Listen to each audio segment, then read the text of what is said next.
Distinguished guests, ladies and gentlemen, welcome back.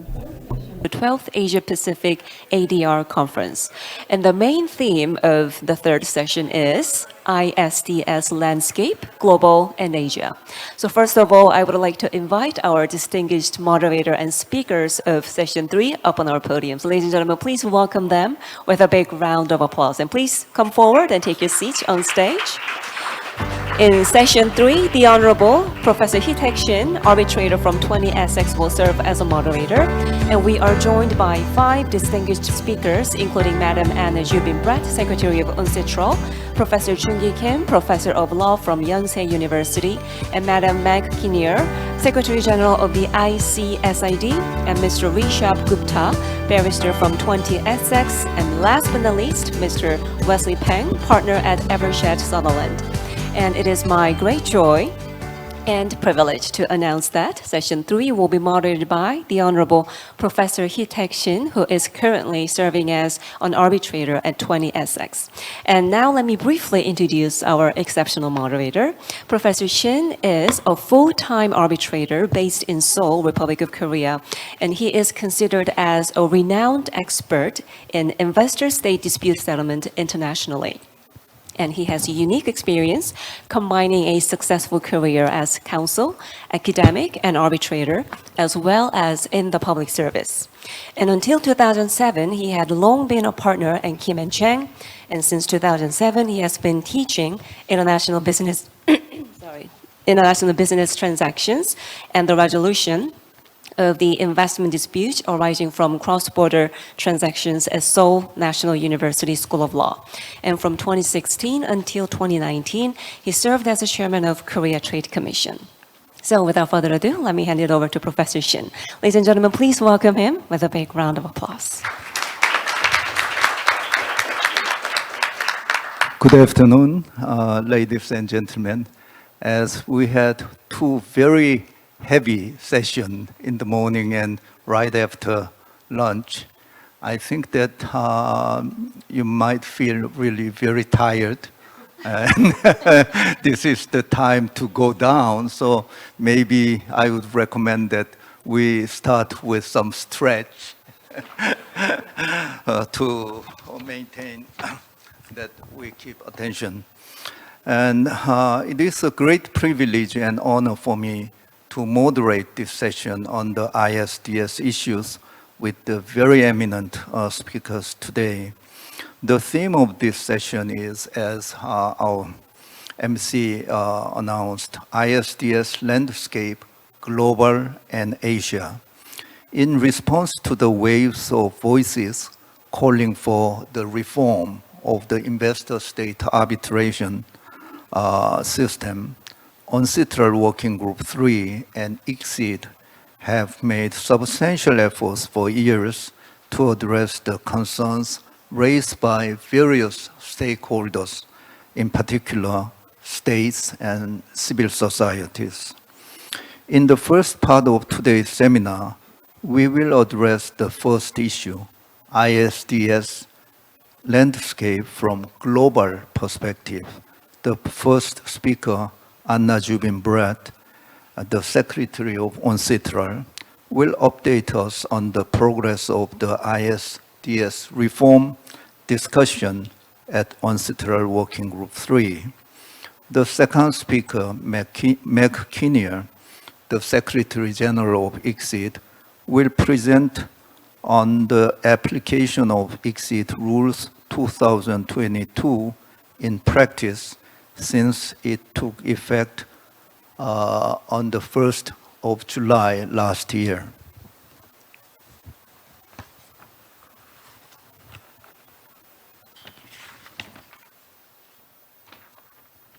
Thereafter, we will look into the ISDS landscape from Asian perspectives, focusing on 3 major Asian jurisdictions, India, China, and Korea.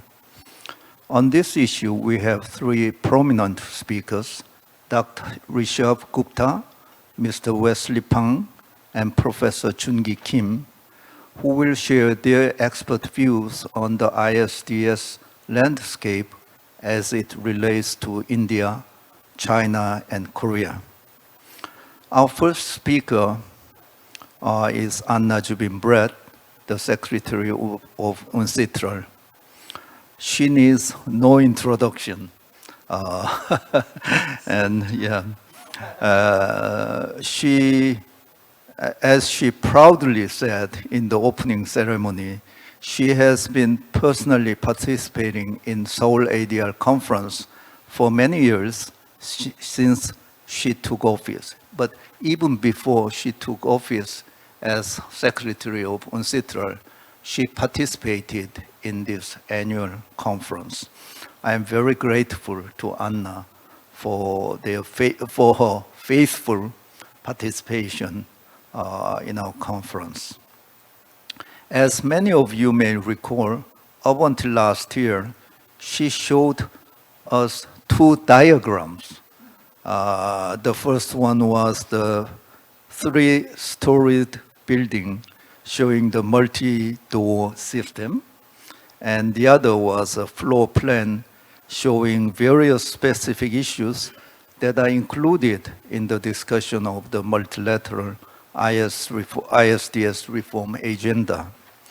This year, she will update us on some of the early tangible outcomes of the ISDS reform agenda the UNCITRAL Working Group 3 has successfully managed to build a consensus.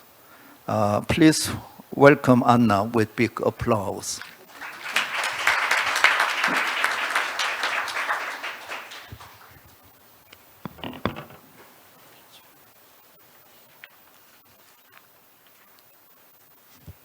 Thank you very much, Prof. Shin, for your kind words of introduction and for KCAB's kind partnering with us for so many years. Jay was mentioning that we've been partners in organizing this event for 12 years now.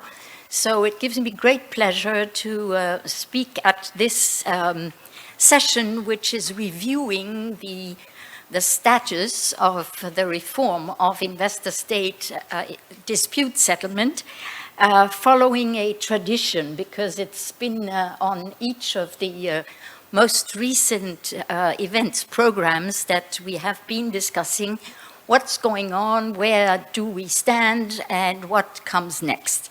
So in order to take stock, I would like to do two things. First, start with two very quick disclaimers.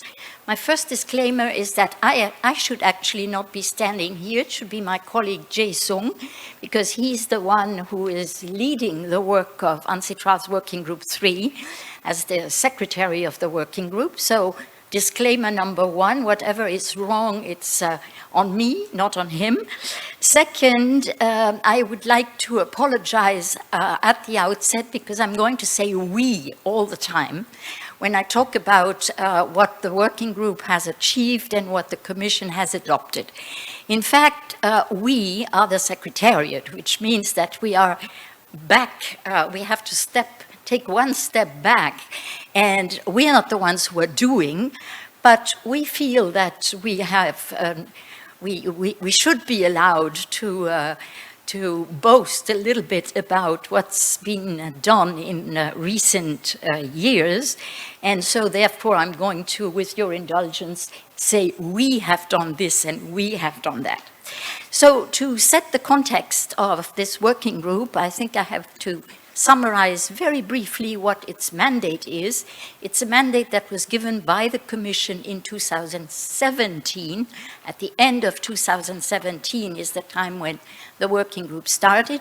It's a broad mandate to reform, to the extent possible, you know, the usual wording that we use in the UN with lots of precautions, but to reform the current system of investor-to-state dispute settlement with a broad mandate, which is neither finite nor which is too directive in terms of what is it that you have to do. It's you have to reform, and you have to reform taking into account a three-step mandate, beginning with a very in-depth analysis and discussion of what the problems are. What are the problems? What are the deficiencies? What are the concerns? Seen not only from the part of states, but from the broader stakeholders. As Prof. Shin was saying, we have a very broad constituency or participation in our working group. We have most of the time about 500 to 600 people taking part in the work. And so it's important to keep that in mind when looking at the reform, which is mainly targeted at dealing with issues of cost and duration. And there you can, of course, see that there is an interest this is an interest that is widely shared between the investors and the states in the disputes. There are issues of coherence, consistency. Many awards that are going in different directions, which is inherent to the system, are doing so at the detriment of some predictability, previsibility, and which then in turn may generate frivolous claims or claims that, are just taking a chance. And the third issue being a problem of broader legitimacy of the system and the way it is seen as a tool for rendering justice in issues between sovereign states and private parties. And with that, let me just go very briefly into where we are, what has been adopted already, what has been done, and what will be done next. So what has been done is the adoption by the Commission of 2 sets of mediation provisions for ISDS disputes. They were adopted in July of this year, and they have 2 objectives. One is to deal with existing treaties, giving more guidance to parties in how to engage in an investment mediation, and to provide model provisions to be inserted into existing treaties through a mechanism that will apply, if you want, the same mechanics as the Transparency Convention, meaning that it will apply to existing treaties by simply becoming a member to this new subsequent treaty. And it will also, of course, apply to new treaties being negotiated between parties. And the idea here is really to make the offer of mediation as a credible alternative to investor-state dispute settlement clear for the parties in investment treaty disputes, for the main reason that in the majority, 95% of the treaties, you have no explicit reference to mediation, and it's very difficult to imagine any disputing state offering mediation if it's not provided for in the treaty itself. Now, what do these provisions do? They are meant to make the mediation available and to provide for commencement of mediation. You will see that the provision introduced core principles of mediation. It's voluntary, it's consensual, it's flexible. It is useful without imposing an obligation. How to trigger mediation? Again, there is an invitation to go for mediation, 30 days for the opposing party to respond, and 15 days after the appointment for the mediator to convene a meeting. And then you will see that it refers to existing frameworks to abide by in terms of rules. The working group is not reinventing or putting yet another set of mediation rules out there.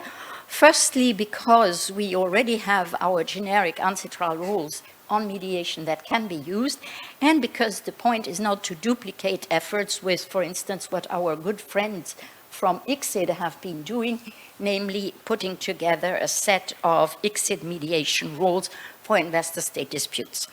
Provision number 2 provides for very detailed a list of information that is required in the invitation, again with the idea of streamlining it and helping parties in entering into a mediation. There is a provision about the relationship with arbitration and other proceedings in order to avoid the duplication of processes. There is a provision 4 on the use of information in other proceedings. There is the reference to the New York Convention as far as the, for the Singapore Convention, as far, and this is a little bit of a typo here, the Singapore Convention that we also try to advertise by having a reference to the International Settlement Agreements Convention resulting from mediation. The guidelines are what I said, guidelines. They're really meant as tools for participating and interested stakeholders in investment mediation. They address the main phases, what needs to be done, how to, basically. It outlines also the main issues that they have to consider when undertaking a mediation. They're not intended to promote any types of best practices, so we standard ancestral way of doing or proceedings. We do not say this is what is best, but we describe the issues that should be considered, and we then offer parties a way to use as they see fit, but without adding any legal requirements to what the parties have to do. Then we have 2 sets of codes of conduct that have been equally adopted in July 2023. A code of conduct for arbitrators, on which we worked jointly with the ICSID Secretariat, and a code of conduct for judges in international investment dispute resolution. I will tell you a bit more about that as I go along. The Code of Conduct for arbitrators has several main provisions. First of all, it applies to ISDS disputes that are being redefined as international investment disputes, which means that they go beyond only treaty disputes, also apply, for example, to contract disputes, and they can be used by non-international investment disputes parties if they so agree. They are meant to complement the provisions that are in the instrument of consent. The instrument of consent is generally the treaty, but there may be others. They are, the main provisions are independence and impartiality. They set the principle. They include non-exhaustive lists of obligations and prohibitions, supplemented by concrete examples in the commentary that is attached to the Code of Conduct. One of the most difficult provision, the one that was most debated, is the one on limiting multiple roles for investment arbitration, where very often, and I was talking to one of my fellow panelists saying that I was a very bad multi-hatter for many years when I was in private practice. But what we aim at in this code is to precisely limit the possibility for arbitrators wearing 2 hats, 2 or more hats. There is a concurrent ban as counsel or expert witness if we're talking about the same measures, the same parties, or provisions of the same instrument of content. There is a time bar for former arbitrators, and there is an exception left to party autonomy. Article 7 regulates ex parte communications that are prohibited in principle, but again, with some exceptions. There is a strong confidentiality clause to ensure that disclosure or comments are not made on awards or on on ongoing cases, but again, with some exceptions. Article 10 is about the role of assistance, and one of the obligations of the arbitrator is to ensure that while these provisions do not apply directly to the assistants, but apply to the arbitrator himself, to ensure that their assistants in discharging their assistance are bound by the same provisions under the arbitrator's responsibility.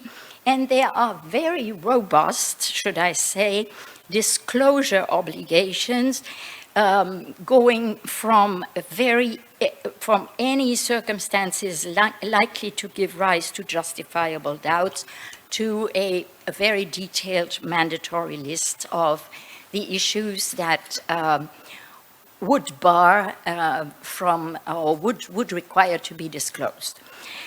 Next, again, in this code of arbitrators, I think you're going to be interested in what is going to happen to this code as it has been adopted by the Commission.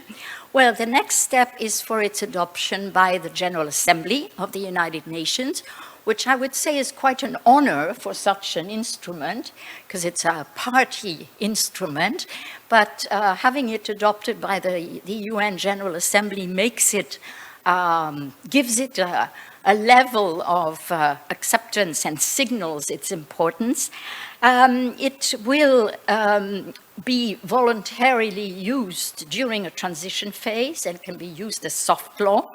It will be used to make reference to the code in future international investment agreements. It will be included into a multilateral instrument that is going to be the framework convention that will deliver on all of the elements of reform of ISDS and will, in this capacity, amend existing treaties by adding new provisions to these treaties and more certainty.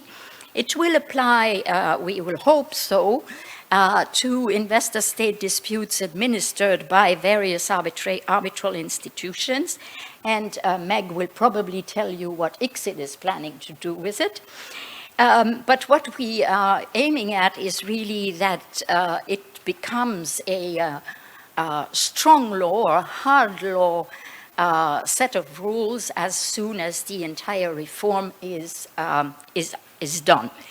Now, what about judges? And I see that I'm going beyond the time that has been allocated to me, so I will be speaking like the Kevin Kim robot very, very promptly.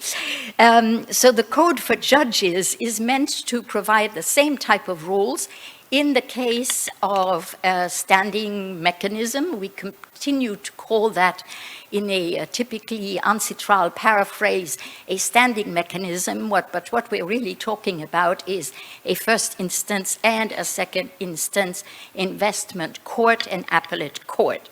So what we have here is a very similar structure and provisions for arbitrators with adjustments when it comes to judges, an adoption in principle by the Commission. Why? Because it applies to an institution that is not yet there, and possible next steps which will require, after it has been adopted in principle by the General Assembly of the United Nations, to become part of the multilateral instrument for ISDS reform, or to the rules of this standing mechanism. Now, let me talk very briefly about what comes next in the reforms that are being unrolled now on an annual basis by the working group. First, the establishment of an advisory center on international investment law, patterned very much on what we have already in the WTO with the advisory center for states in trade disputes. It's a part of the mandate of the working group, and we got several state submissions advocating for the establishment of this advisory center. The draft provisions have been discussed already at the last session, which took place 2 weeks ago, and we are now at the stage of finalizing them with the view to having them adopted by the Commission in 2024. What would be the role of this advisory center? Well, basically giving advice, but this advice can go as far as representing those states that do not have either the budget or the ability to conduct these investment disputes because of lack of financial and human resources, as well as experience and capacity. Now, with this advisory center is of course there to not only address the concerns of costs in ISDS proceedings, correctness and consistency, but also, we hope, enhance transparency and legitimacy of the ISDS system. And last but not least, at the next session, the Commission is going to be deliberating and hopefully adopt a set of draft guidelines on dispute prevention. It's also quite fashionable nowadays to talk about preventing disputes. That's what the ICC does on a regular basis. So we're just following suit here. There is a lot of good practice out there that will be compiled and discussed by the working group with a view to having it adopted next year. It's, I would say, fairly standard communication with investors, coordination among government and related agencies, coordination with other governments, and related issues such as, how to ensure that you have the financial resources you need, exoneration of liability for government officials, how to ensure that the state's right to regulate for public interest is adequately addressed, and how to foster confidentiality. So with this, and with a very short snapshot of the upcoming sessions, what is important is look at the bottom line. The bottom line is July 2024 for 2 more investor-state dispute settlement reform elements to be adopted by UNCITRAL, and many more to follow. Thank you very much. Thank you, Anna, for the very informative presentation on the progress at the UNCITRAL Working Group 3. While some critics say that the process takes a bit too long, but I think that it is remarkable to see that a multilateral process could still work on the current environment and is able to produce tangible outcome, which can be quite difficult, such as regulation of double hatting. In that regard, the efforts of Anna and Dr. Lee and the UNCITRAL team, as well as those involved in the Working Group 3 discussion, deserve hearty congratulations. Our second speaker is Meg Kinnear. Again, no introduction is necessary for her either. She has been the Secretary General of ICSID since 2009. Under her command, ICSID has enhanced transparency in making key information on the concluded and pending investment arbitration cases available online through ICSID website. This transparency has substantially contributed to the development of international investment law and international investment arbitration. She has been the driving force to the successful conclusion of the amendments to ICSID Rules 2022. She has also been a regular speaker on the ISDS session of Seoul ADR conference in the past years, annually updating us on the progress of this amendment project. This year, she will update on the overview and application of the ICSID Rules 2002 in actual practice. Please welcome Meg with big hands.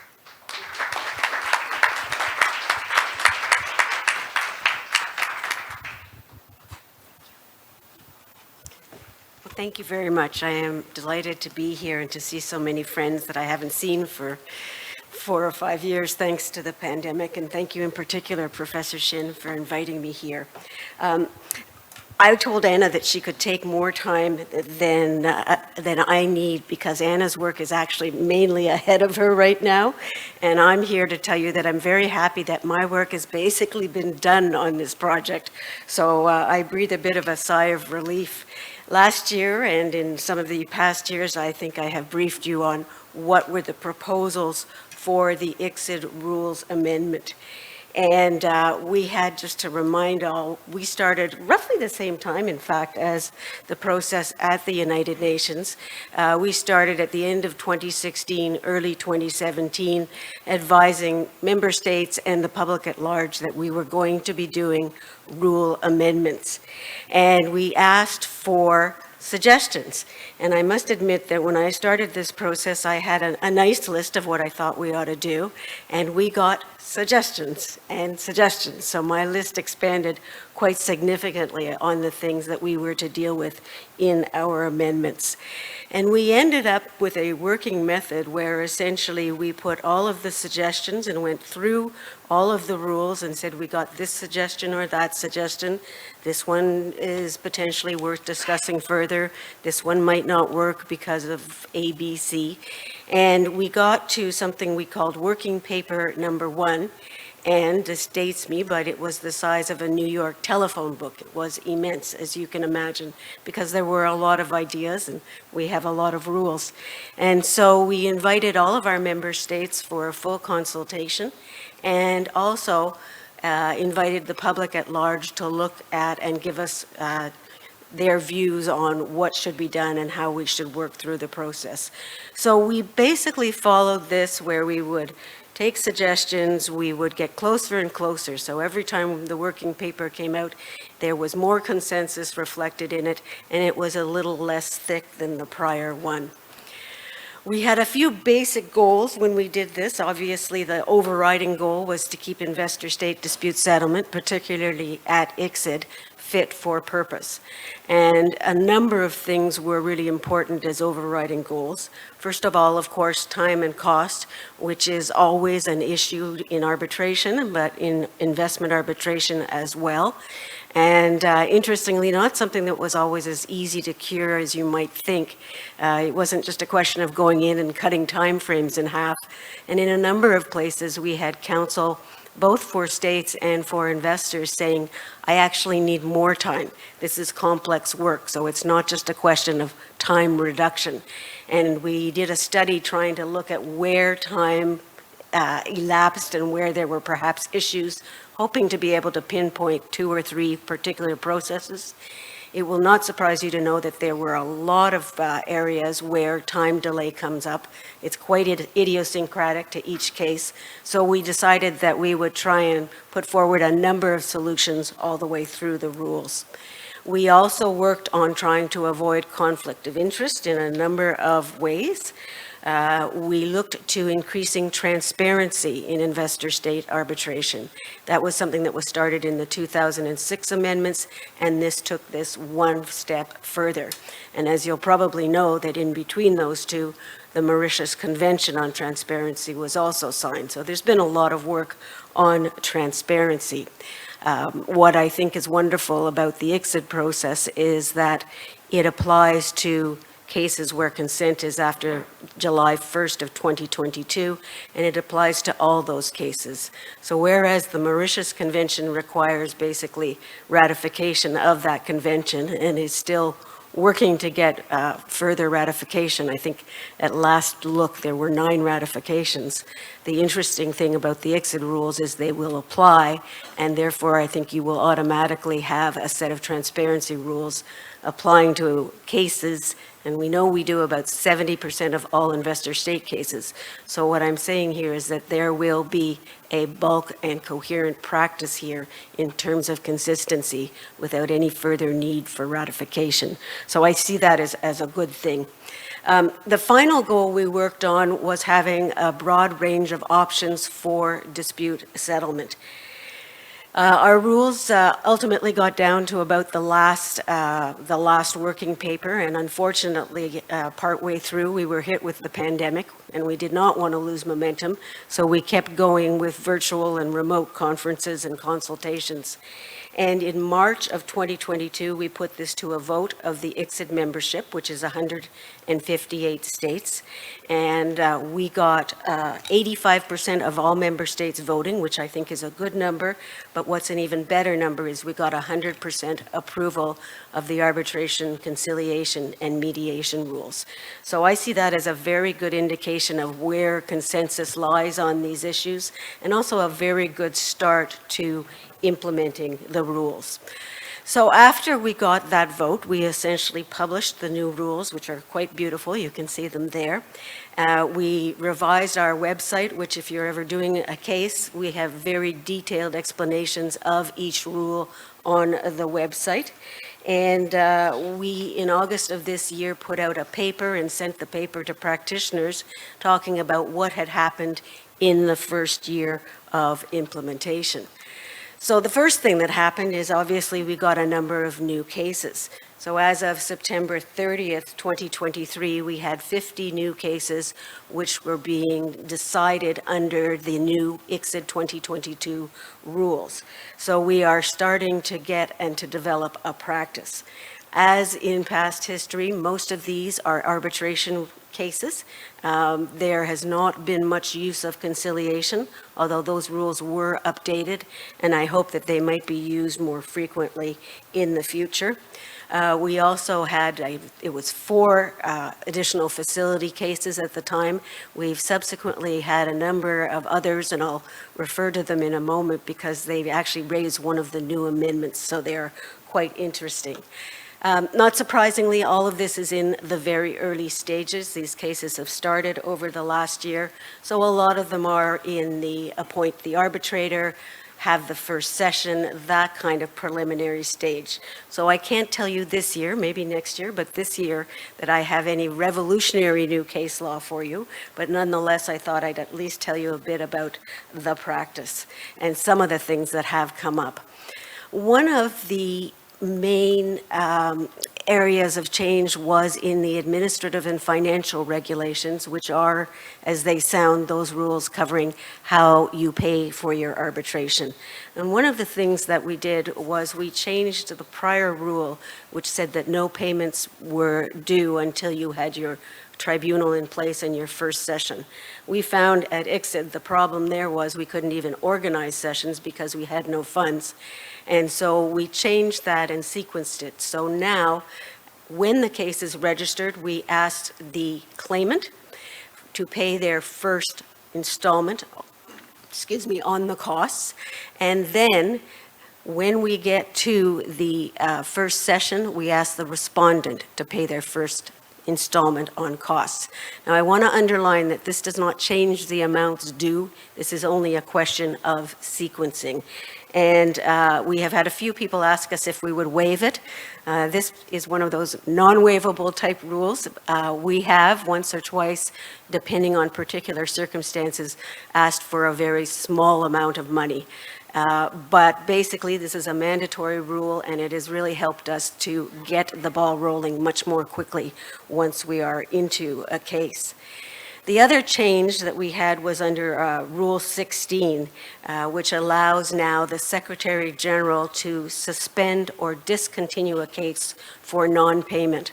For some reason before, it was something that had to go to your tribunal, and if you didn't have your tribunal in place, you had to try to put them in place, and any work they did would be very hard to recompense because we had no funds.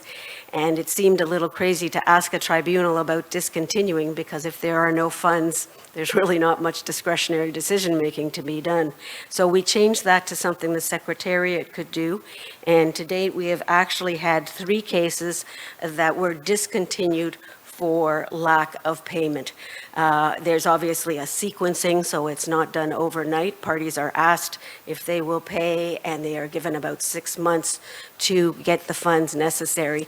But the case does not go on beyond that, which I think is important for all parties to have that kind of certainty. We have had a number of cases that have looked at or have considered which rules will apply. And essentially, if the basis of consent has happened on or after July 1st, the case is de facto going to be the new 2022 rules.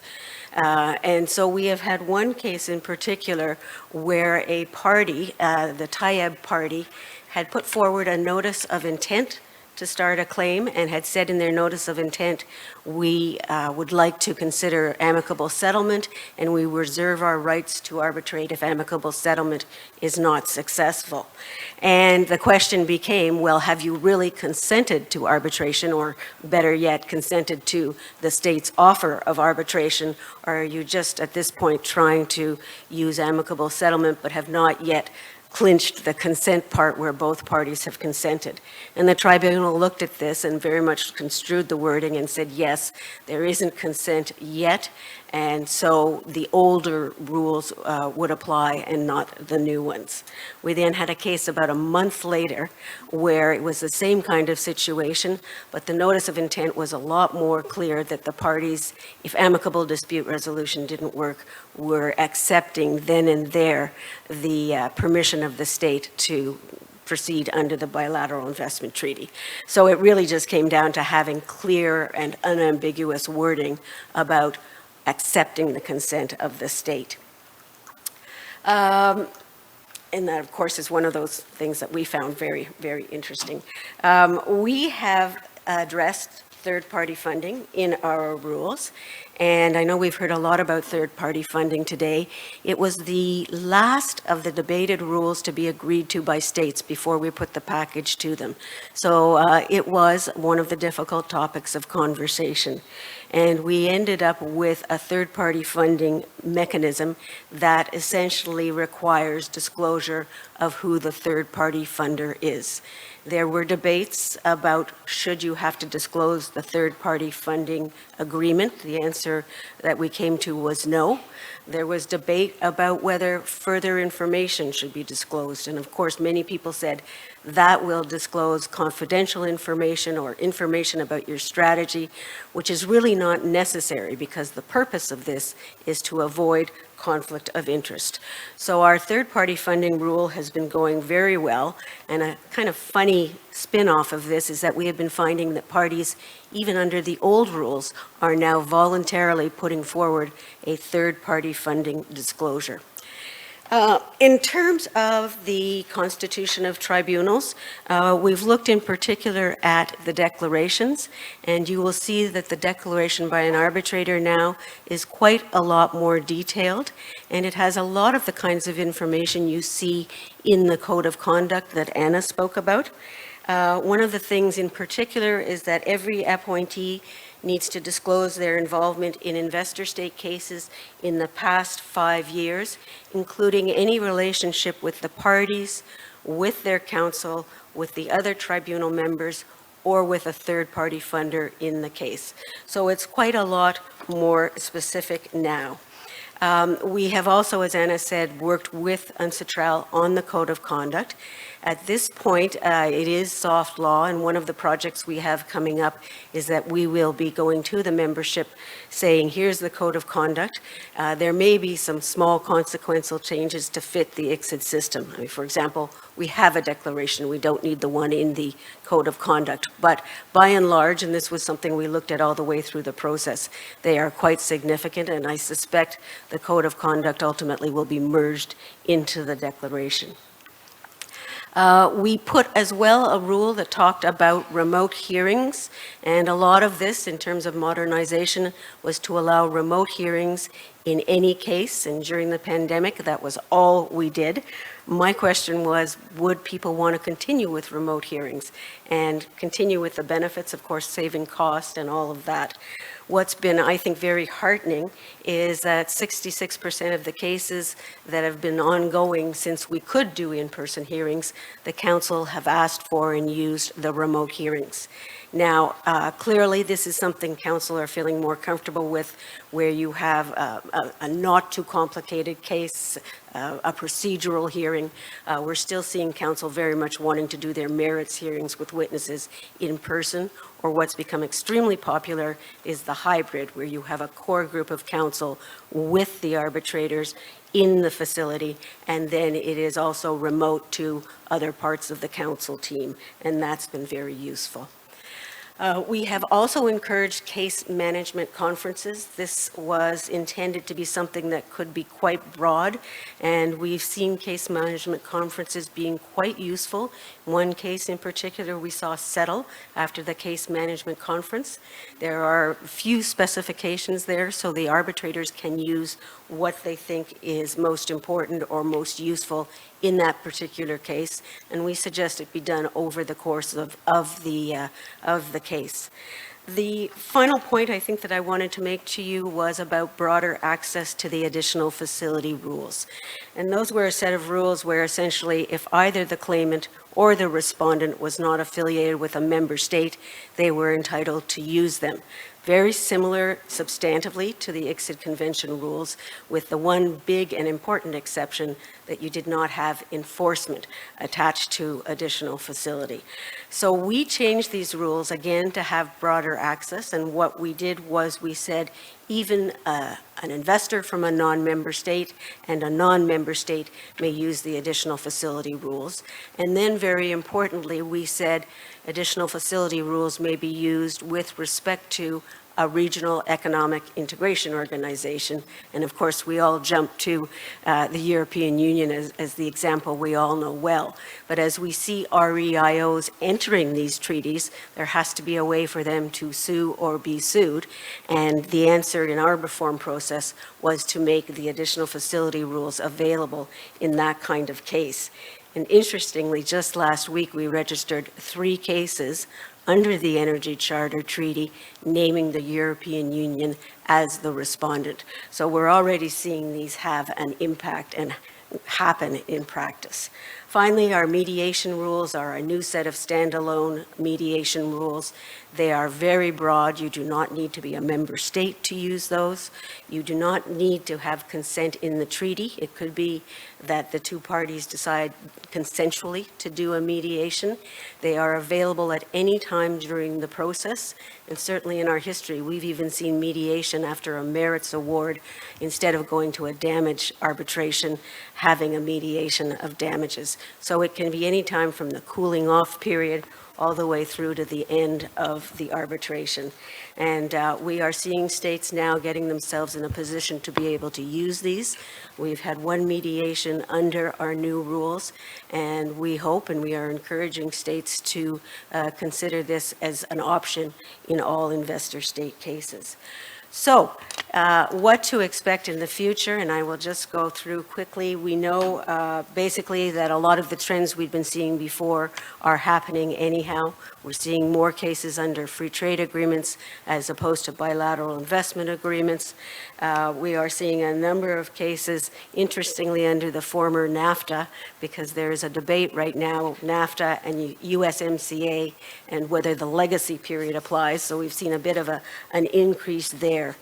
In terms of specific results from the new rules, I'm looking at a couple of things. Obviously, we will continue to register, and I am especially looking to see how parties deal with the transparency rules. The new ones have a definition of confidentiality and also have very substantive transparency, much like the Mauritius Convention. And I want to see how parties are able to manage this. And in particular, our goal is that we get awards, decisions, and orders out in 30 days, and allowing time for parties to redact truly confidential information in that 30 days. So we'll see how that works in practice, but we are ready for that. We have created a database in-house that gives us all of our new time frames and those kinds of issues, so we are able to work with the tribunals and the parties on that. And we have seen as well some requests for expedited arbitration. We are waiting to see if the respondent state agrees to the expedited arbitration, and that's something I'm also going to be looking forward to. And then finally, as I said, hopefully increased use of mediation. So that's a quick snapshot of what's happened in the first year of the ICSID Rules 2022, and I thank you very much for your attention. Thank you. Thank you, Meg, for the very comprehensive overview and the status of implementation of the new rules. I'm sure that the new ICSID rules will substantially enhance the utility of ICSID system of disputes resolution for both investors and respondent states. In the coming years, certainly we will see a flow of decisions interpreting how specific provisions of the new rules would be applied. We now begin our second part of the session, ISDS landscape from 3 Asian jurisdictions. Until the recent past, as we all know, India, China, and Korea used to be net capital importers, striving to induce foreign investment into their economies. To date, each of these 3 countries has faced a number of treaty arbitrations, which aroused domestic uproar against the ISDS system. However, as we will hear from the panelists, the investor-state dispute settlement system is no longer a one-way street for these countries. Investors from the 3 Asian economies have made substantial investment in foreign countries in recent years, and Indian, Chinese, and Korean investors have started utilizing the ISDS system to protect their investment from host state measures. At this juncture, it is meaningful to review the status of ISDS cases involving these 3 countries and the investment treaty policies. In particular, they stand on their efforts to rebalance the recognition of the need to protect their own investors overseas and the need to preserve policy flexibilities in the increasingly uncertain world. The first speaker is Dr. Rishabh Gupta, my colleague at 20 Essex in London. Dr. Gupta is a specialist in international arbitration, commercial litigation, and public international law.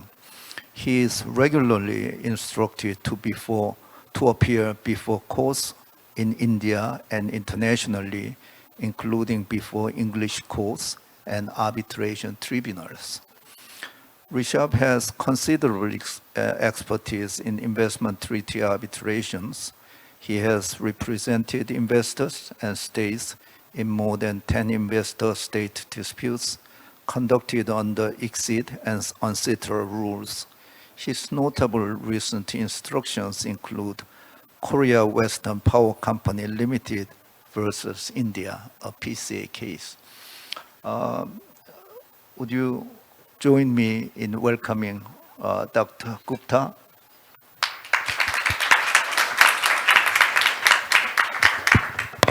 Good afternoon, everyone, and thank you, Professor Shin, for inviting me for this. Professor Shin had asked me to speak about the investment treaty landscape in India. Obviously, it's a very broad topic to cover in 10 odd minutes that I have, but I thought what I would do is I would divide it into 3 parts. In the first part, I just want to talk about the historical landscape as to how the Indian approach to investment treaties has developed over the years. In the second part, I'll briefly talk about claims against the government of India. And lastly, I'll talk a little bit about claims brought by Indian investors against foreign governments. Now, starting with the first topic, which is just the Indian investment treaty regime and how it has developed over the years. Now, here, obviously, there are different ways to study this. The way I have studied this is that, in my mind, there are 3 important inflection points, 3 important years where things have changed in the Indian context. Those 3 years are 1947, 1991, and 2012. And that's how I have always looked at the investment treaty regime. Now, starting with 1947, which is not mentioned here, but that's the year in which India got its independence. Between 1947 and 1991, the Indian economic policy was very largely influenced by the Soviet Union. So it was effectively a closed economy. Foreign direct investment was looked down upon, and therefore there was obviously no need for investment treaties because no one was trying to promote and attract foreign direct investment in India. That changed in 1991. That's the year in which the then finance minister and later the Prime Minister of India, Manmohan Singh, launched certain liberalization steps which opened up the Indian economy. And suddenly you had lots of foreign investors interested in investing in India and therefore demanding treaty protections as well. The first Indian BIT was signed in 1994. That was with the United Kingdom. And over the next few years, India signed a lot of BITs. Nearly 86 such BITs were signed effectively between 1994 and 2012. Now, this slide just briefly gives you an overview of how the Indian treaty network looked like. I'll speak more about it, but you can see on the top is India with in total about 84 signed BITs. And then, of course, all the other countries which have a slightly larger investment treaty network, they're also identified on the slides. China and Germany, of course, having the largest. What's important here is the green line on the top.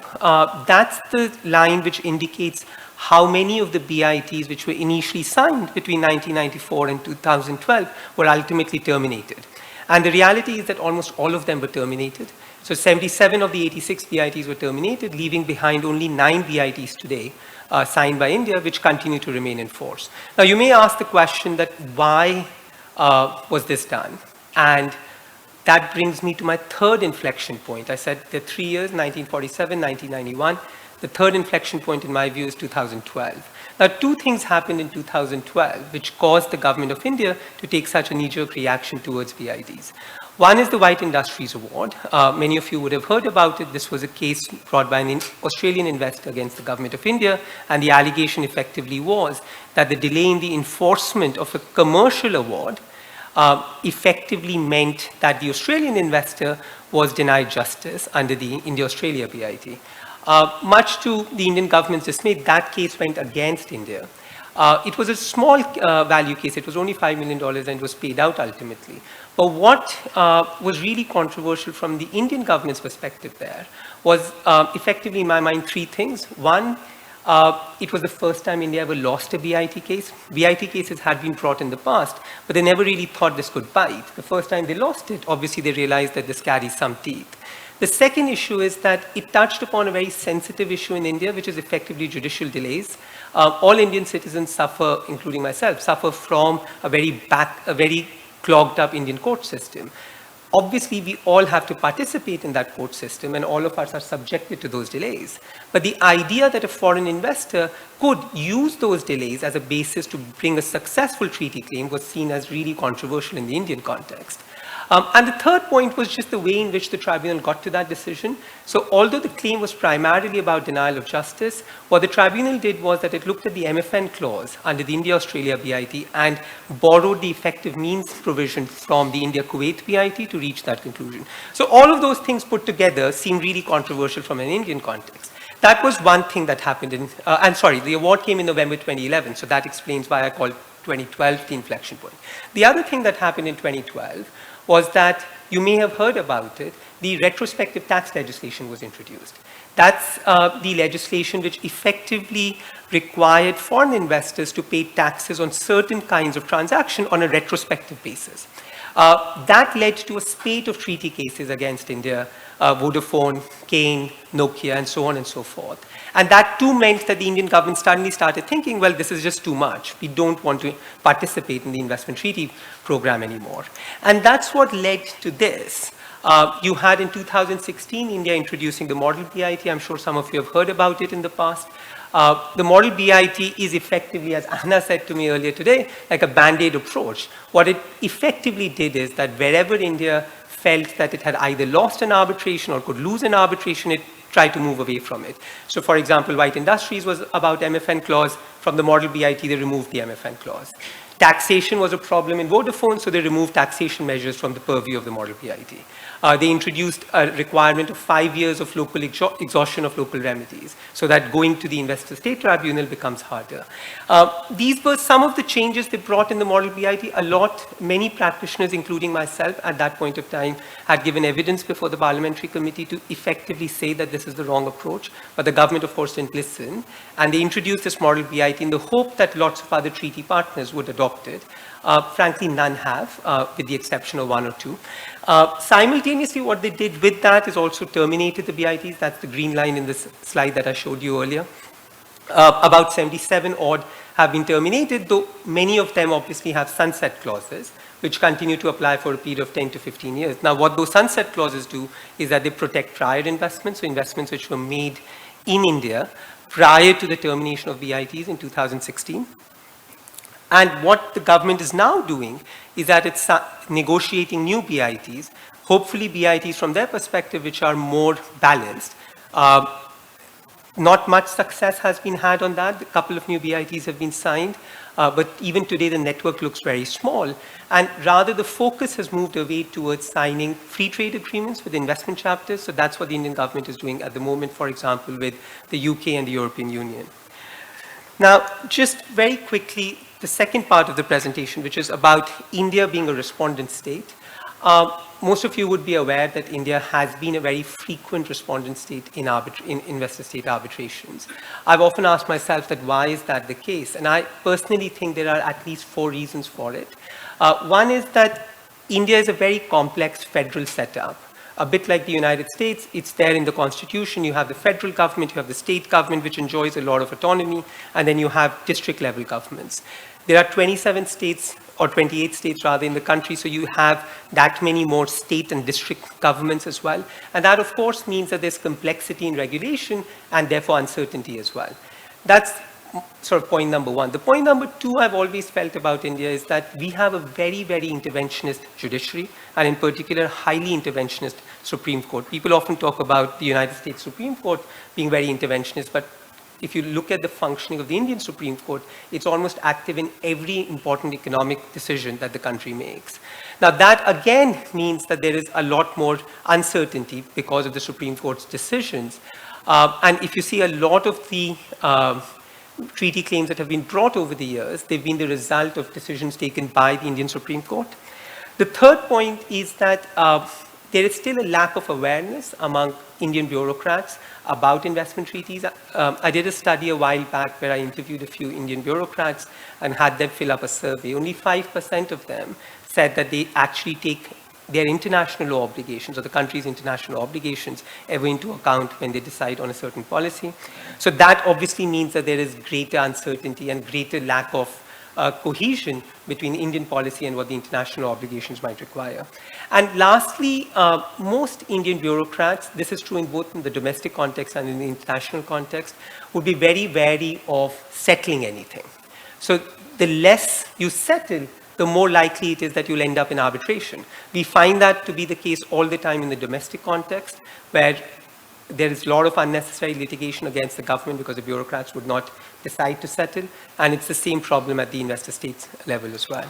Now, this is just a quick slide, nothing more but statistics. From the known statistics, there are 29 odd cases against the government of India. I'm sure this is under-inclusive because there'll be many more. It's just that these are the ones which are publicly available, many of which are still pending. Generally speaking, the decisions have been in very few cases, and overall, while India has been successful in one such case, generally speaking, India has been unsuccessful in these investor-state arbitrations. I thought time is very limited, but otherwise, I could have briefly walked you through some of the cases, which I can't now. But what I'll do is I'll just give you a broad sense of what kind of cases have been brought against India. So this is Nissan v. India. This was brought under the India-Japan CEPA. CEPA is the equivalent of effectively a foreign trade agreement. India, the position of Japan and Korea in the Indian context is slightly unique.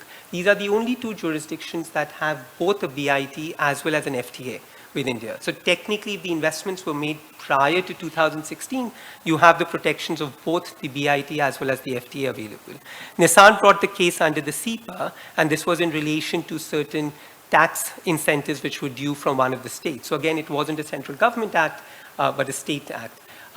This is obviously an exception to the point that I earlier made, that there's usually no settlement. This case did get settled, and I understand that ultimately Nissan was happy with whatever outcome they received in that.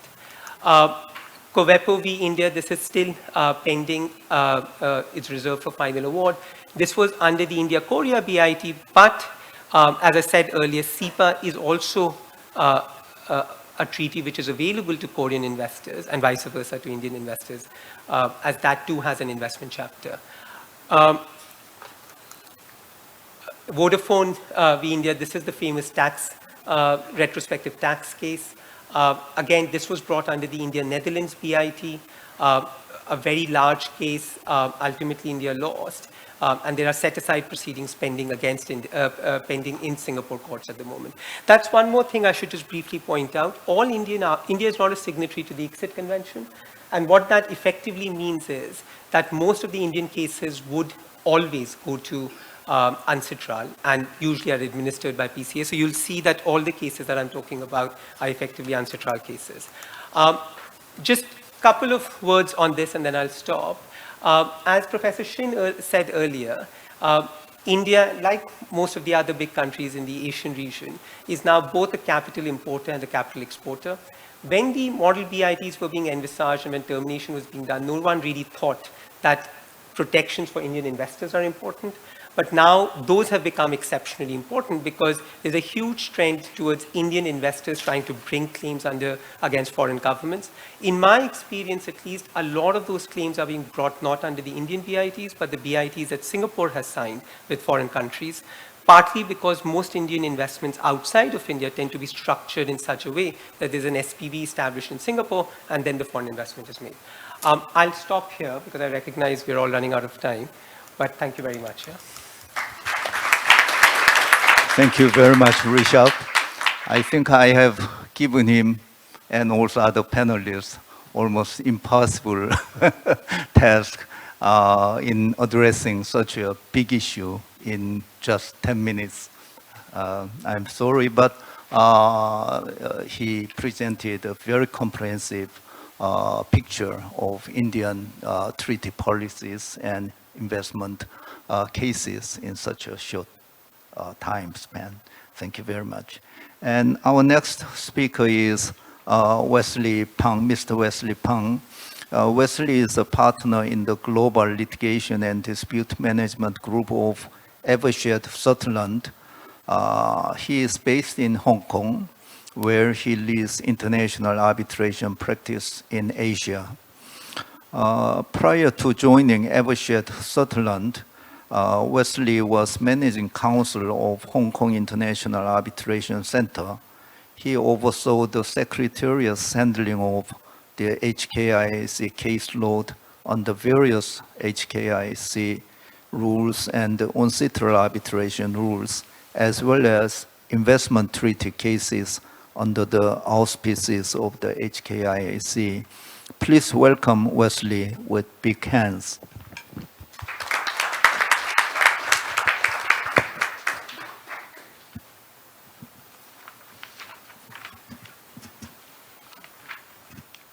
Good afternoon. It's a great pleasure. Thank you very much, Professor Shin, to Mr. Steve Kim and the KCAB and everyone for the honored ability to speak today about the ISDS landscape, especially as it relates to China.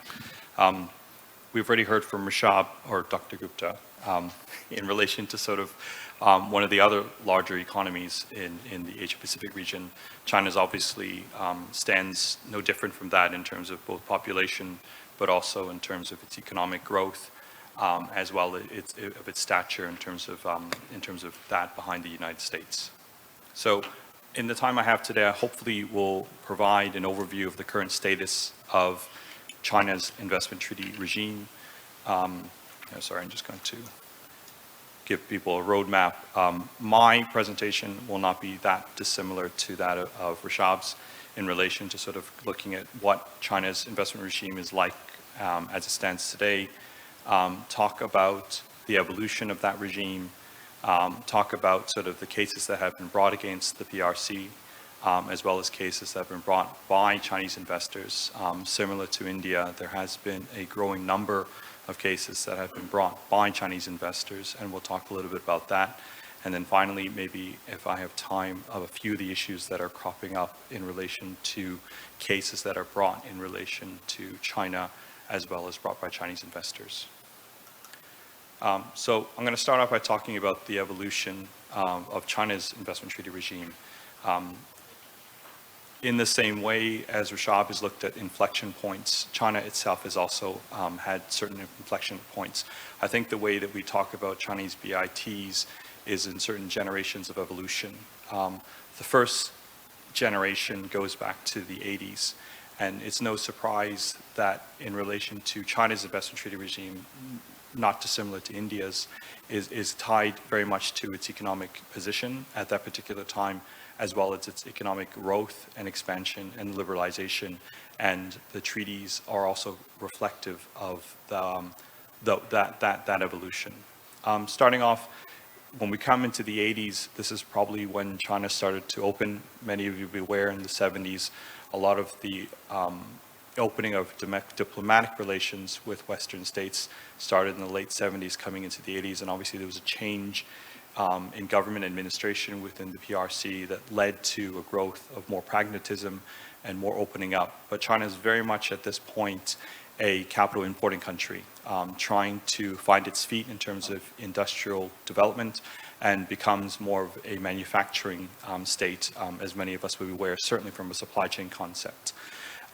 As a consequence, a lot of safeguards were put in place, and the first generation of Chinese BITs may be styled sort of more along the lines of the Soviet style. So very restrictive in terms of substantive protections, and certainly procedurally in relation to access to ISDS or investor state settlement. Certainly arbitration was highly restricted and highly curtailed. I have just one example up on the screen in relation to how restrictive. Many who are familiar with the Soviet style BIT will find that it really limits the availability of arbitration to situations only where it is dealing with the compensation of an expropriation or nationalization. And even in that context, the adjudication or determination of whether or not there has actually been an expropriation or nationalization of an investment, certainly within the Chinese context, is dealt actually by a local authority or judicial body. So you can imagine that that can have serious implications for an investor's ability, certainly in relation to bringing a case against the PRC. And we'll talk a little bit more about the implications of these Soviet-style treaties. Certainly they have not been terminated. There are still a few in force. And if many of, when I talk about cases brought by Chinese investors, you'll see that it's a double-edged sword in terms of having treaties of this nature that are still in force. The second generation is certainly when China steps more onto the world stage economically. Many will recall coming into the mid to late 90s, China starts becoming more of a capital exporting country, still very much on capital import, but certainly they're seeing with the liberalization of their economy that Chinese investors are going abroad, and there's other recognition of swinging the pendulum the other way in terms of restrictions. So we do see a large growth and expansion in these type of BITs that broadens not only the existence of substantive protections, but also providing for the availability of arbitration as a form of dispute resolution beyond what was in the Soviet-style BIT. Examples of this, for example, are the treaties concluded with Germany and France. You also have the inclusion of umbrella clauses or elevator clauses to allow for contractual commitments entered into with investors to be able to be brought under the umbrella of the BIT regime, as well as providing for more elaborate mechanisms in dealing with ISDS in an arbitration context.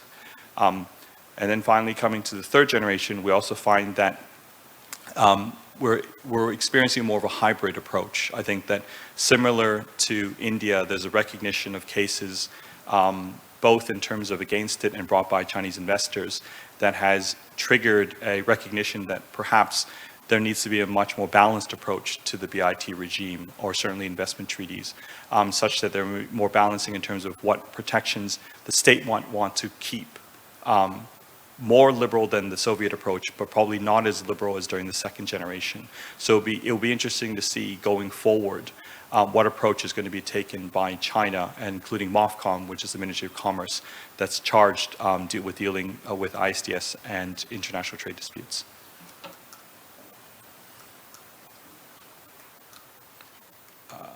Yeah, so this is, I'm not going to go into any detail, but this just gives you a magnitude. Rashab also had this slide showing the number of BITs that China has. I think interestingly enough, in addition to BITs, there are also various free trade agreements that China has entered into that also include investment chapters to provide for investment protection. With Korea, for example, there are actually 3 separate treaties that do provide for investment protections. There is a bilateral investment agreement with China and Korea, a trilateral agreement between Japan, Korea, and China, and a FTA between Korea and China. As I've understood, and I have discussed this with Professor Shin previously, certain clauses are not identical, and it's a question as to whether or not in the future there will be scope for treaty shopping. I think the other thing that's relevant to sort of cover, and I'll come on to this when we get to issues with Chinese-related cases, is that Hong Kong and Macau, which are special administrative regions within China, also have the ability to enter into their own treaties, and both territories have actually entered into their own treaties.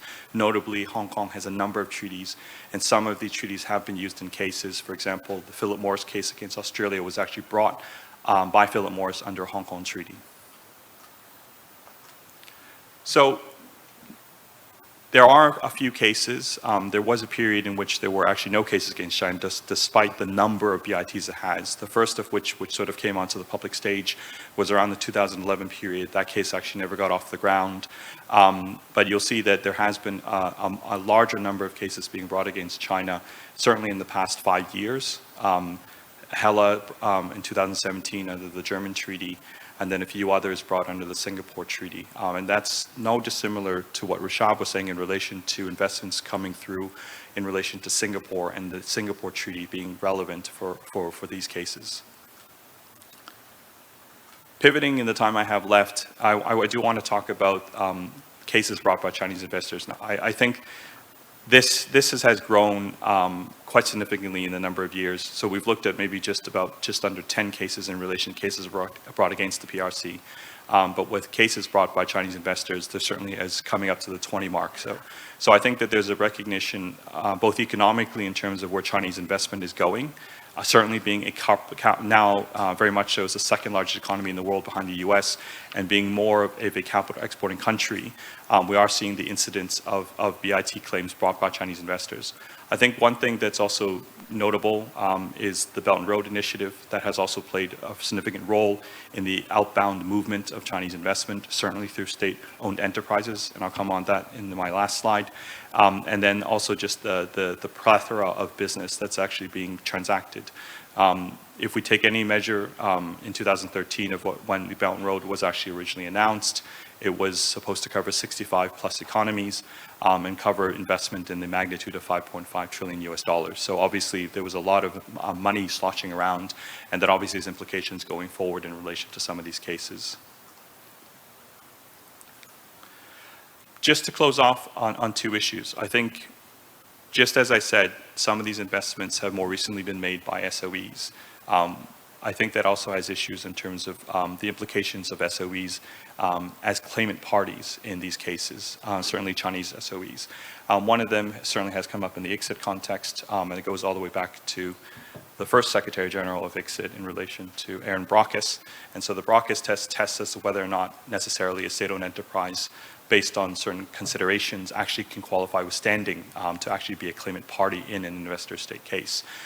This was certainly tested in the case against Yemen, which is the Beijing urban development case, where, and I have the formulation up, is in relation to the activity conducted by the SOE and whether that falls under a governmental regime or is in a private commercial capacity. The other issue I think that's also trending in relation to Chinese-related ISDS, and one slide that I had up earlier in relation to whether or not they're Chinese investors is actually perhaps a misnomer. I think what we are seeing in terms of is cases in which investors from Macau and Hong Kong are utilizing Chinese BITs or PRC BITs, but not BITs that their regions have actually entered into themselves. I think the more famous one, certainly from a natural investor or individual investor, was the Ziyap case against Peru. This case involved a Hong Kong resident that activated the Peru-China BIT, and in that case, the tribunal upheld jurisdiction over the case, despite the challenges brought by Peru in that case. Another notable case is in relation to Sanam. So Sanam was against Laos PDR. That was brought by a Macau investor, again using a Chinese BIT to bring the claim, because there were no instruments directly from Macau or in Hong Kong in the Ziyap and the Sanam case. I think what's also necessary to note, certainly, and this is perhaps not unusual, and you'll find this in the Singapore court judgment when it dealt with jurisdiction in the Sanam case, was that a note verbal was actually provided by the PRC as a non-disputing party in relation to its views in relation to the access being used by Sanam in relation to its BIT. And obviously it took a much more restrictive view and took the view that such investors should not be using Chinese BITs for the purposes of bringing these cases. That's not necessarily an unusual approach taken by any state. In my experience, state parties, whether disputing or non-disputing, tend to take a very restrictive approach in terms of the interpretation of their own treaty for obvious reasons, because it can cut both ways. But it's interesting to sort of see, despite that position taken by the PRC, there are subsequently a lot more cases, and I've listed them on my slide, that have been brought by Hong Kong investors. More recently, Alpine has been brought against Malta, and PCCW has brought a case, lodged a case against the Saudi, KSA, the Kingdom of Saudi Arabia. So with that, I'd like to sort of close, because I'm mindful of my time, and I thank you very much for your time, everyone. Thank you. Thank you, Wesley, for very comprehensive and also insightful presentation on ISDS status relating to China. Our final speaker is Professor Joong-gi Kim. Professor Kim is a professor of law at Yonsei Law School in Seoul. His research focuses on international commercial and investment arbitration, international trade and investment, and corporate governance. He has acted as a presiding arbitrator, sole arbitrator, co-arbitrator, and annulment committee member in institutional and ad hoc proceedings under the rules of the ICC, HKIAC, ICSID, SIAC, and UNCITRAL, to name a few. Why don't you welcome Professor Kim with big hands. Professor Kim, please. Thank you, Professor Shin. It's a great honor and pleasure to be here.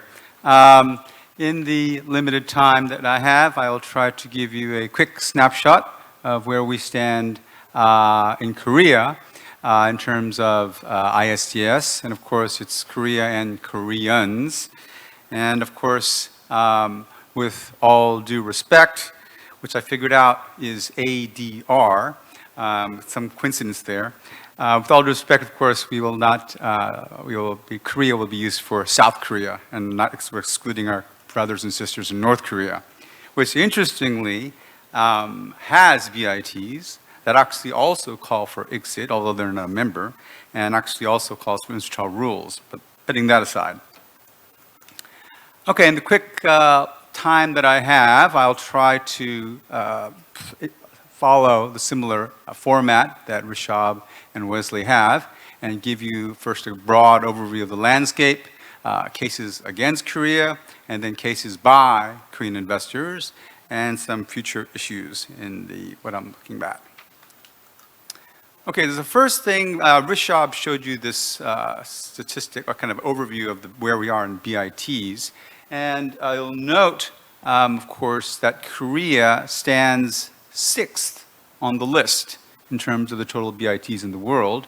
And of course, since I've been following this, we've actually been moving up the ladder.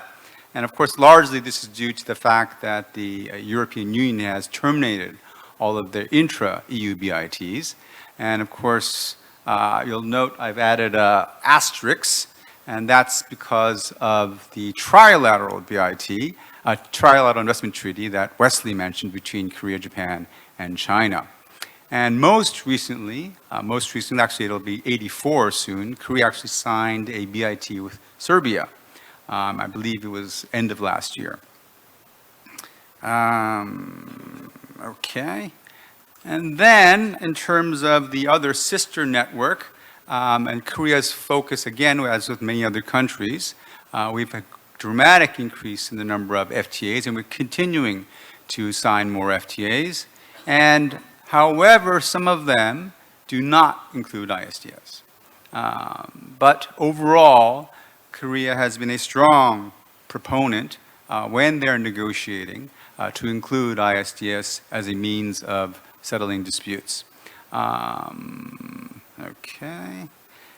Now, the cases against Korea. And as you see, we have a long list here. The list, of course, if you look at the dates carefully, we had our first case in 1984 that settled. And then this magic number appears, 2012, which actually interesting coincides with the inflection point that Rishabh was mentioning in India.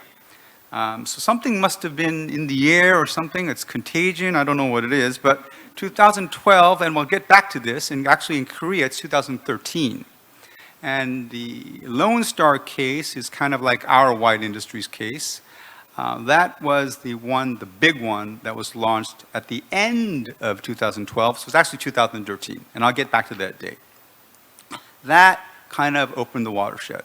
And after that, we've had this string of cases that continue to be filed, although recently there's been a slowdown. So we don't know if that's going to continue. That's where we stand. There are several characteristics about these cases other than the 2012 and 2013 that I'll show you. One is you can break down the cases. So the first group is what I'll call the large cases. These are the plus $100 million type cases. The Lone Star case was billions of dollars. And then the Schindler, Mason, and Elliott also very, very large claims. Mason and Elliott are kind of parallel claims brought by different investors, basically over the same dispute. The second tranche, what we'll call, are kind of small and medium-sized disputes brought by small and medium-sized companies. The Colt one, that was settled. That's actually the Colt Industries, the same company that makes the handguns. That settled. Hannah-Colt settled as well. And then we have the Dayani case, which is a very peculiar case because it involved an Iranian party, and the fact that Korea could not pay the Iranian party because of the freeze of assets and the sanctions against Iran. This case is almost in its final stages, and because Korea actually they wanted to pay, but they were just unable to. And then the final bizarre, kind of interesting batch of cases are these cases brought by Korean individuals. They're very minor cases, less than maybe around $1 million to $2 million. And most of them, I think 2 or 3 of them are brought by the same very kind of specialized law firm. And they relate to these kind of real estate regulations in Korea. It's a very specific thing in Korea. And we've had several of these cases brought. Okay. Now, another interesting thing is where these cases were brought. And as you see, a lot of the cases were brought at ICSID, but particularly some of the more recent cases were brought through UNCITRAL rules. And some of them at PCA, and actually some of them at HKIC. And I know that one case was also proposed HKIC. I don't know why HKIC, but that's the case where we have. So for some reason, and we're trying to figure, there's some debate as to why these investors, when they're suing Korea, somehow prefer UNCITRAL rules. Some would suggest they would prefer ICSID rules or ICSID, but many of them, even when they had the choice, chose to do it under UNCITRAL rules. Okay. Now, we'll take the flip side. And you see many Korean investors are now bringing cases. And this, of course, kind of maps similarly to what China is doing and what India is doing as well. And interestingly, of course, this magic date comes up, 2013. I don't know why 2013, something in the air, I don't know what it is. But 2013, this is when Korean investors the Korean investors that we know of. Of course, there could be cases that we don't know of. These are the cases that I've been able to dig up and I'm aware of. And this is when they start bringing cases. So, a couple of things about the investors. The investor side, as we see, generally prefer ICSID. And of course, there are some cases brought under UNCITRAL rules by Korean investors, but other than Rishab or maybe Wesley, are of course our eminent panelists, I wonder if anyone can figure out the similarity of the three countries that were brought under UNCITRAL rules. Not members of ICSID. Of course, Kyrgyz Republic recently joined, so that when it was filed, they were not. So all three countries happen to be not members of ICSID. So that, had they been, of course, then the question, would they still have filed under UNCITRAL rules, or would they have filed under ICSID? So it seems our Korean investors prefer filing it under ICSID. And of course, some might, I have my own theories, but this is what we have. The Shindong Bang, of course, Shindong Baek case is under the additional facility, I might note. And now, if we look at the cases brought by the Korean investors, there's also a group. We can see that there are Korean SOEs. That's the recent Nigeria case that I filed by the KNOC, and of course the Kowepo case. And we also have a group of cases brought by Samsung, large Korean company. And then we have, of course, some other cases. We see, of course, the case brought against China, and of course we have, again, another case against India. So we have different groups of cases. I don't know if there's any rhyme or reason to this, but that's just kind of what I thought we could categorize. And lastly, I thought I'd try to focus on some issues that were of interest, that I find interesting. Transparency. Now, lots of these cases, particularly the ones that were filed under Chorus, FTA, are totally open and transparent in many regards, because that's what Chorus FTA requires. And you can find almost everything you'd want of interest on these cases in terms of the filings, many of them the transcripts. So it's very, very open. Some of them even broadcast the hearings live. So some of them were very, very transparent. And of course, there was concern that, if it's too transparent, this is going to raise all kinds of problems and pressure. But somehow, the transparency, in my view, I think in the end, kind of educated more people and reduced the skepticism about the system, particularly in Korea. This is my personal view. Then, of course, we have the hot potato that's highly debated across the world about investment courts and whether investment courts should somehow serve as an ulterior means of solving disputes. Korea's view so far, as we see, generally is to prefer continuing with ISDS as it exists.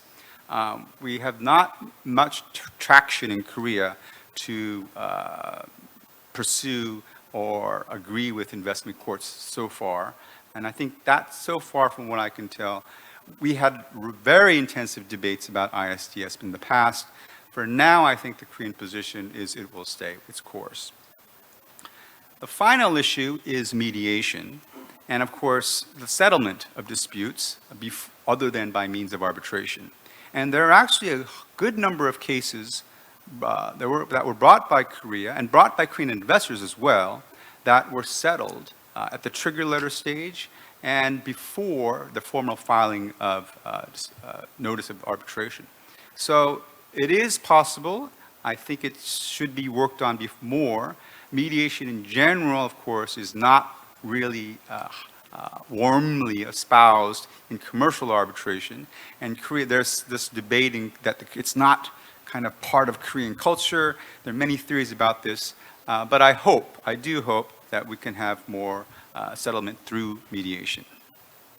And I dug up this last slide. I think this is perhaps where some of us might feel, but I thought this is an interesting slide that guy in the middle, I feel sometimes me, it could be institution, it could be ISDS. But thank you very much.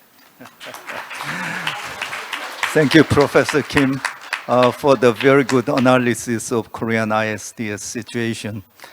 I would like to express my gratitude to all the speakers today for the excellent and insightful presentation on the ISDS issues.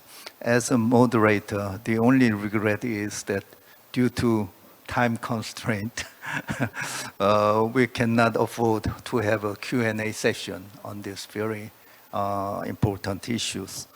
But I thank you for all the participants for your keen attention.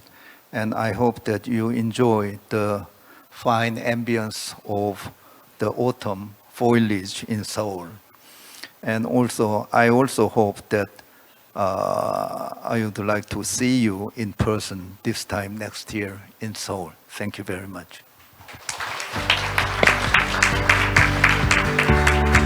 So that concludes session 3 of the 12th Asia Pacific ADR conference. And we would like to thank our exceptional moderator and speakers once again for sharing their profound expertise and extensive experiences. So thank you so much once again. Now they will go back to their seats. Ladies and gentlemen, please give them a final round of big applause. Thank you. And now we're going to take a very short break for about 5 minutes. Thank you.